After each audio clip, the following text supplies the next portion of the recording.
Ah, Jaguar. Say the name. You can picture it, can't you? That iconic leaping ornament cutting through the wind. It's the smell of old leather and new money. It's sophisticated. It's British. It's the car James Bond's villains drive. For nearly a century, that name meant, well, it meant something. So what if I told you they just stopped? In July of 2025, the reports hit the wire. Jaguar sales in Europe, one of its biggest markets, had fallen. 97%. 97. That's not a sales slump. That's not a bad quarter. That's a flatline. That's an extinction-level event. But here's the plot twist. This isn't what you think it is. That 97% drop, it's deceiving. The real story is that the reason sales fell off a cliff is because Jaguar stopped making cars. You heard me. In 2024, they just turned off the lights. The F-Type, the F-Pace, the XE, the cars you actually see on the road, production halted. Gone. Right now, one of the most famous luxury brands on Earth is in a self-induced coma. Why? Because they are attempting the single most desperate, bizarre, and frankly, insane brand reinvention in automotive history. A plan so radical, so out there, that it has been publicly mocked by, well, just about everybody. This isn't just another story of a legacy company failing to adapt. This is the story of a company that decided to light itself on fire just to see what would rise from the ashes. To understand how a brand with this much history ended up betting the entire house, we need to look at the 5 critical mistakes that drove the leaping cat off the road. This is the story of how Jaguar lost its way.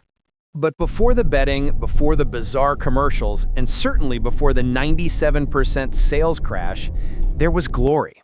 You see, Jaguar didn't start as a titan. It started in 1922 in Blackpool, England, with a 1,000-pound loan and a man named William Lyons. And his company didn't make cars. It was called the Swallow Sidecar Company. They made, well, motorcycle sidecars. But Lyons had bigger ambitions than just building metal bathtubs to bolt onto motorcycles.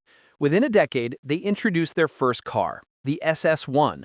It stood for Standard Swallow, and it quickly became their entire business. Lyons bought out his partner, renamed the company SS Cars, and in 1935, he started releasing models under a new predatory name, Jaguar. After World War II, with production returning to normal, Lyons made a very smart PR move. He renamed the entire company Jaguar. This was partly to reflect the car brand they were famous for, and partly because SS Cars wasn't exactly a great look in post-war Europe. This is where the legend truly begins. In 1948, Jaguar unveiled the XK120. The 120 in the name wasn't just for show. It meant 120 miles per hour. This wasn't just fast. It made the XK120 the fastest production car in the world. It was a sensation. They only planned to build a few hundred, but the demand, especially from America, was so insane they ended up making over 12,000 of them. Jaguar wasn't just a car, it was a statement. Their ads promoted 3 simple things: grace, space, and pace. And they proved that pace part on the track. Jaguar dominated the 1950s, winning the brutal 24 Hours of Le Mans 5 times. This was the real deal. Celebrities like Steve McQueen were seen driving them. By any measure, the 1950s and 60s, this was the absolute peak. This was the brand that everyone else wanted to be. So how do you go from that, from being the fastest, the coolest, the most respected, to a brand that can't even give its cars away? Well, that reputation, that glorious golden age reputation, began to rust. And the first reason for the decline is the one that still haunts the brand to this very day. So, where did the rot set in? You don't go from the king of Le Mans to a 97% sales drop overnight. This wasn't one mistake. It was a slow, systemic failure. It was a series of bad decisions, bad luck, and bad wiring that piled up for half a century. I believe there are 5 core reasons for Jaguar's decline. And the first one? Well, it might not be the sexiest reason, but it has been a ball and chain on Jaguar's ankle since the 1960s. My first reason? Economic factors. Jaguar is a premium brand. That's a polite way of saying it's expensive. And when recessions or inflation hit, expensive toys are the first thing people stop buying. Because Jaguar has always exported most of its cars, especially to the United States, it wasn't just vulnerable to its own economy, it was a hostage to the world's economy and fluctuating exchange rates. This isn't a new problem. As far back as 1966, William Lyons himself, seeing inflation eating away at the auto industry, cashed out. He sold the company to the British Motor Corporation. Just 9 years later, in 1975, the company was failing again, crushed by an economic downturn and soaring gas prices. It was the country's biggest exporter, so to stop it from collapsing entirely, the British government had to step in and essentially take it over. This set the pattern. For the next 50 years, Jaguar's story would be one of being constantly at the mercy of external events it could not control. But bad economic luck is one thing. You can't control that. What you can control is the car itself. And that brings me to the next reason for the decline, the one you were all waiting for: reliability. Yes, if you're at all familiar with Jaguar, you're not surprised. For decades, owning a Jaguar was a beautiful, expensive, and deeply masochistic experience. The most infamous issues were tied to the electronics company they used at the time, Lucas, a company that earned the legendary and terrifying nickname, the Prince of Darkness. Why? Because their parts would fail, constantly. Headlights would suddenly die on a dark road. Dashboards would go black. The cars were, in short, electrically haunted. This all hit a low point in the 1980s with the XJ models. When Jaguar was owned by the British government and British Motor Corporation, quality control was, let's just say, not a priority. It's generally believed there was a total lack of organization at the plants. In fact, when a new CEO was given a tour of those plants in 1990, he later said they were some of the worst he had ever seen. And that reputation? It sticks. Even in modern times, their big electric hope, the 2019 I-Pace, it was recalled 5 times because the batteries could overheat and, catch fire.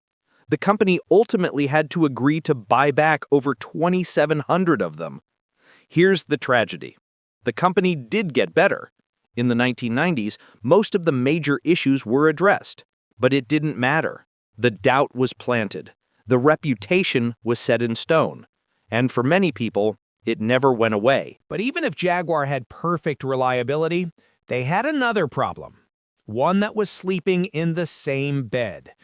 This brings me to my next reason. Range Rover. Yes, Range Rover, the other major British car brand. The two companies just kept getting tangled up, and it almost always worked out better for Range Rover. Here's the timeline. In 1990, Ford bought Jaguar for $2.4 billion. 10 years later, Ford bought Range Rover and Land Rover for $2.9 billion.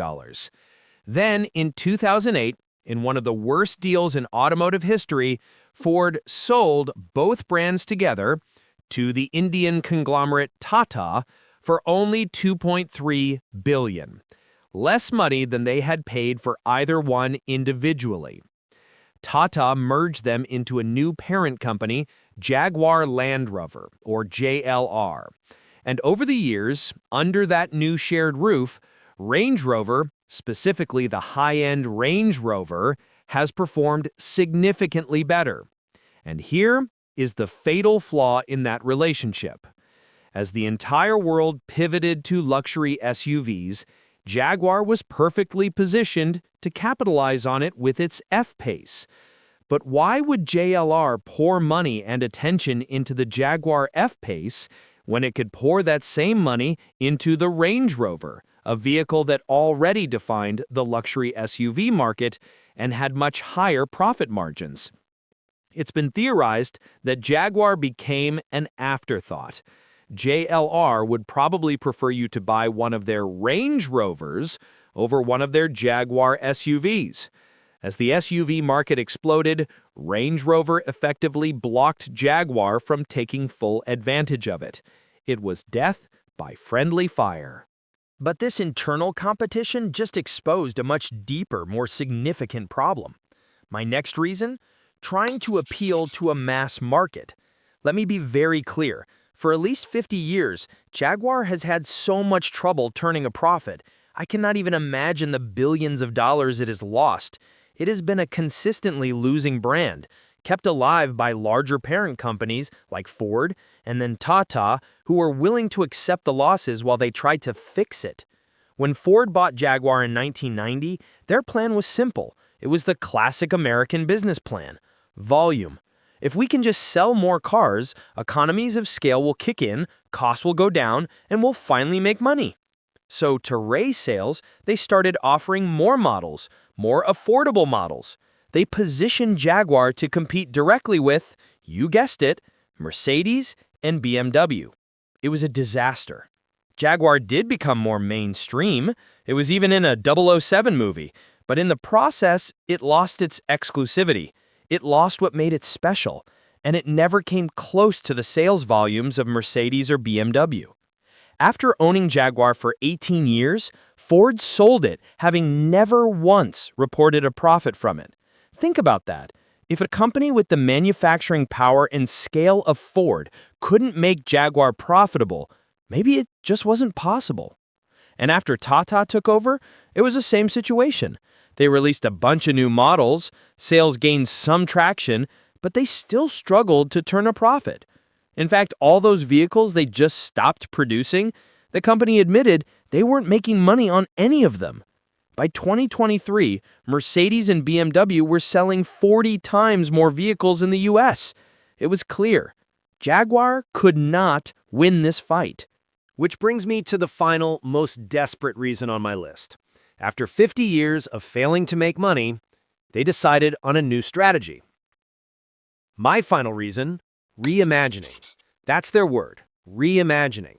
And honestly, it is such a bold, bizarre, insane strategy that I cannot tell if this is the final nail in the coffin or the beginning of a major comeback. The idea is this: if we can't beat BMW and Mercedes, we'll stop trying. The new plan is to elevate the brand's image.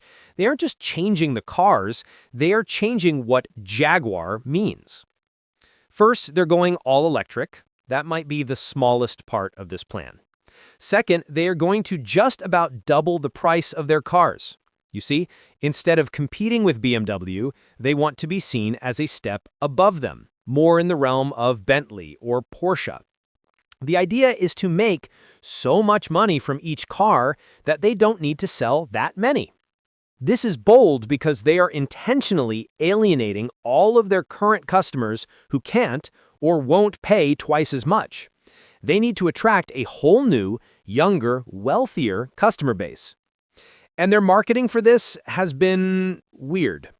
They introduced a new logo that uses a blend of uppercase and lowercase letters.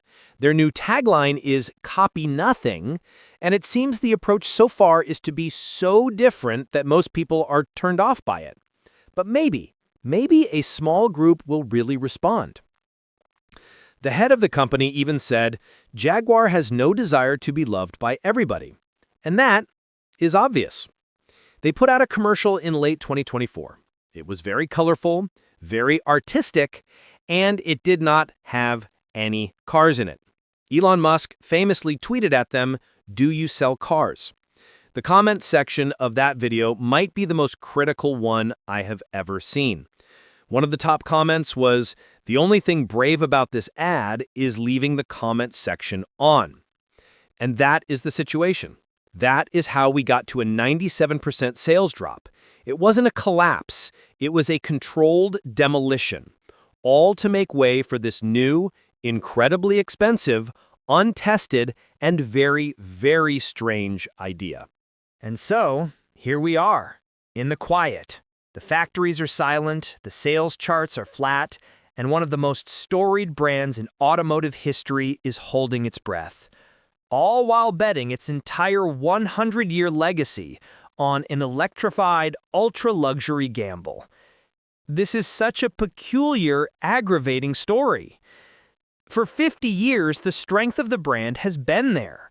Great companies from Ford to Tata have poured billions into it, pushing it to succeed. And yet, through bad reliability, economic headwinds, and a fatal identity crisis, it just can't seem to find a practical, profitable place in the market. It failed at being mainstream, so now it's running in the exact opposite direction. And that brings us to the final question. That 97% drop wasn't a murder. It was a suicide, followed by a promise of reincarnation. Was this the right move?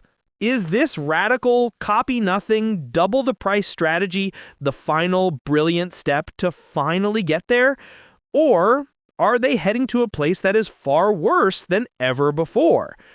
Is this the last desperate act of a brand that has simply run out of ideas? I'm genuinely anxious to see how everyone responds when they start releasing these new vehicles. But I'm also anxious to hear what you think. What is your take on Jaguar's desperate gamble? Is this the salvation, or is this the end of the line? And I'm curious, have you ever owned a Jaguar? If so, what was your real experience? Was it grace, space, and pace? Or was it a love affair with the Prince of Darkness? Let me know in the comments. Thank you for watching.